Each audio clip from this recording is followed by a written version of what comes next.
And what would you say to Mrs May as she ponders whether she ought to say that actually if a deal goes down, then yes, we may have to delay Brexit Day? Well, first of all, what she's got to do is not split people up between Remainers and Brexiteers. She's got to say, how do you best negotiate the best deal for the country? And you best negotiate a deal by saying the default position is no deal. You've got to look what your leverage is in there.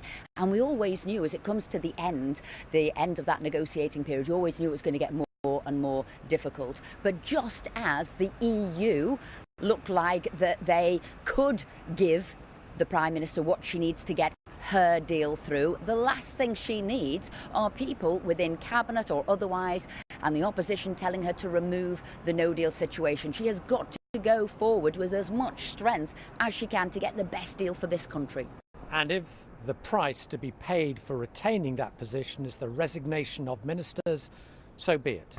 What she'll do now is she'll speak to those ministers who will be waiting for what she's got to say, look, I need this for negotiating strength. But remember as well, all of those people who are wanting to extend Article 50, wanting to delay Brexit and stop Brexit are all Remainers who've never come to the terms of the fact that the country voted to leave. So what the PM needs now is them to hold their nerve. I think they're losing their nerve. She needs them to be strong, follow the will of the people and allow her to get the best deal. But to be clear, we've had them writing in the newspapers saying, look, if Mrs May doesn't get her deal through and doesn't extend Article 50, then they will quit. They've been pretty clear about it. OK, well, it usually works like this. You would speak and see the Prime Minister in private to tell her what you're going to do. And like I stood down, I never came on the airwaves to you threatening what I was going to do and doing that to the Prime Minister. I spoke to her, I explained my position, and then I said, so I can't be part of your government. I know that because I have different viewpoints. Those people shouldn't be threatening and going to the papers and weakening her hand. If they're going to go, then go.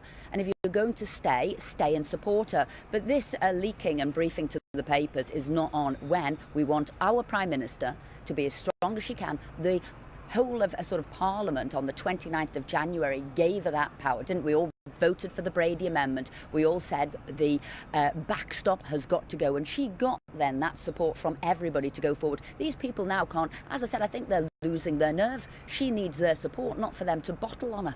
But if you want the Prime Minister to go into the negotiations with the strongest hand possible, surely she is undermined and significantly weakened if she has a whole load of resignations, including from the cabinet.